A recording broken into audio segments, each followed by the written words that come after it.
Setelah soal siasat, akhirnya Rasidi bersetuju untuk bawa pihak polis ke tempat di mana dia tanam kepala ayah dia. Hai, Assalamualaikum warahmatullahi wabarakatuh. Selamat datang ke channel ni. Tapi sebelum tu, jomlah kita intro dulu. Walaupun biasa-biasa je. Jom kita intro dulu.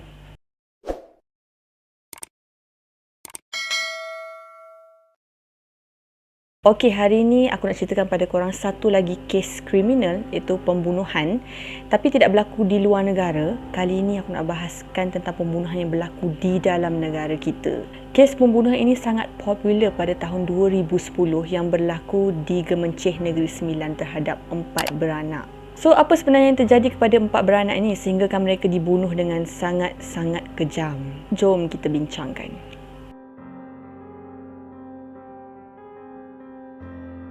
Kadang-kadang kan aku percaya jauh di sudut hati kita akan berfikir, kenapalah sampai nak bunuh orang? Kenapa sampai boleh berfikir sampai macam tu sekali? Tambahan pula, orang yang kita bunuh tu adalah darah daging kita sendiri, betul tak?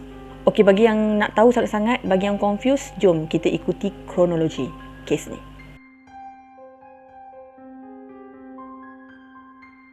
4 Januari 2010 merupakan hari yang sangat malang bagi 4 beranak yang menjadi mangsa pembunuhan, iaitu Atan Daud berusia 90 tahun, seorang bekas imam, isterinya Sufiah yang berusia 80 tahun, Ismail Awang yang berusia 76 tahun, iaitu menantu kepada pasangan warga emas ini, dan anaknya Siti Khadijah berusia 22 tahun. Untuk pengetahuan korang, pembunuh merupakan cucu kepada imam masjid yang aku cakap tadi, anak kepada Ismail Awang serta abang kepada Siti Khadijah. Ya Allah, kenapa sampai hati nak bunuh darah daging sendiri? Aku tak faham lah kenapa. So, berbalik pada kronologi kes yang sebenarnya, pada hari kejadian, Siti Mariam Ismail, iaitu adik kepada Siti Khadijah, dia baru pulang daripada sekolah, kira-kira pukul 3.30 petang. So, pada masa tu dia dah rasa pelik, sebab kebiasaannya kakak dia, Siti Khadijah, akan jemput dia dari sekolah. Sampai je depan rumah, dia buka pintu dan tiba-tiba dia melihat mayat kakak dia sedang berada di atas lantai terbujur kaku. Tambah mengerikan lagi, ada sebilah pisau yang terpacak dekat dada Siti Khadijah. Cuba korang bayangkan apa perasaan Siti Mariam pada masa tu. Apa lagi bila dia dah rasa takut, dia pun berlari ke rumah atuk dengan nenek dia. Sampai dekat sana, dia tengok pula mayat atuk, nenek dengan ayah dia dekat atas lantai penuh dengan darah. Ya Allah, traumanya kalau aku jadi Siti Khadijah ni, aku tak tahu apa yang aku akan buat lah pada masa tu. Mayat kedua-dua warga emas ini memang dalam keadaan yang mengerikan. Datuknya kehilangan tangan kiri, yang kiri dia putus. Nenek dia kehilangan tangan kanan. Yang lebih dahsyat lagi, kepala bapa dia, Ismail Awang, hilang daripada badan.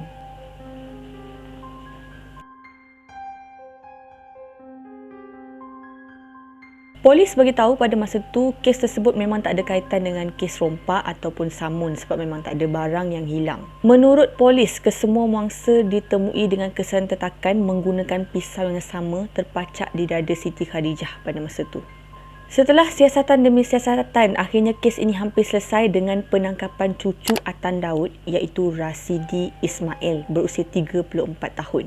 Selepas kejadian, dia dikatakan melarikan diri menggunakan motosikal berwarna biru, dan yang lebih parah lagi, dia bawa kepala ayah dia yang dia tetak tadi daripada Tampin ke Kuala Lumpur menaiki bas. Yang aku peliknya, orang-orang dalam bas tu tak ada bau apa-apa yang pelik ataupun tak pelik ke dengan sikap budak ni.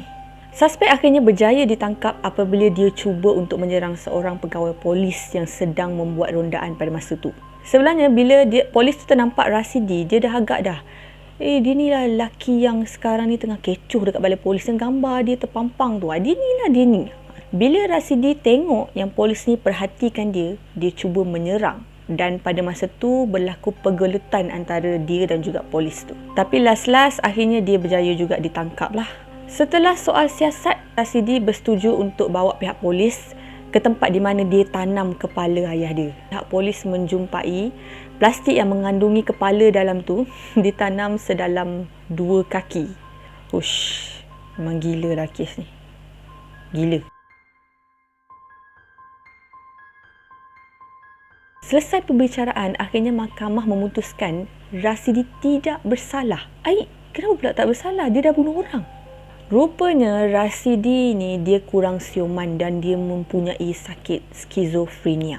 Maksudnya dia boleh dengar suara-suara kecil dekat telinga dia yang mengarah dia untuk buat benda yang bukan-bukan.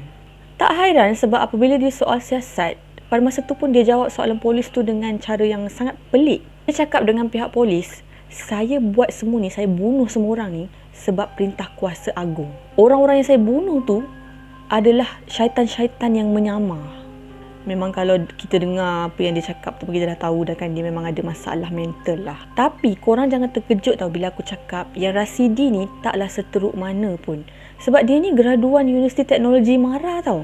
Dia dikatakan dah banyak kali putus tunang, putus cinta dan mungkin disebabkan dia depresi, dia pun mulalah pergi menuntut ilmu yang salah, ilmu yang bukan-bukan.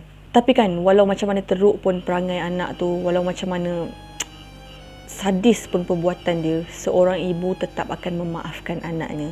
Begitu juga dengan ibu Rasidi yang bernama Zahara. Dia cakap memang dia tak dapat terima dengan perbuatan anak dia. Dia marah, tapi itu tidak akan menghapus perasaan sayang daripada Rasidi. Sebab kata dia, Rasidi ni merupakan seorang anak yang baik, tak melawan cakap orang tua, buat apa yang disuruh, dan mungkin dia jadi macam tu sebab dia sakit.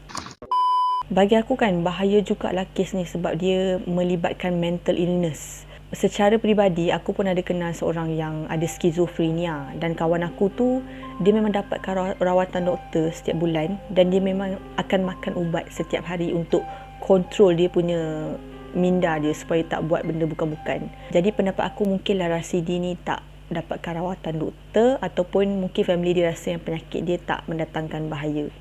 Okay guys, macam mana dengan perkongsian aku pada hari ni? Okay, kalau korang tahu lagi, banyak lagi benda tentang Rasidi atau tentang pembunuhan dekat Gemencih ni, korang boleh komen dekat bawah. Okay, jumpa lagi untuk next video dan diharapkan korang berada dalam keadaan sihat. Okay, bye. See you soon.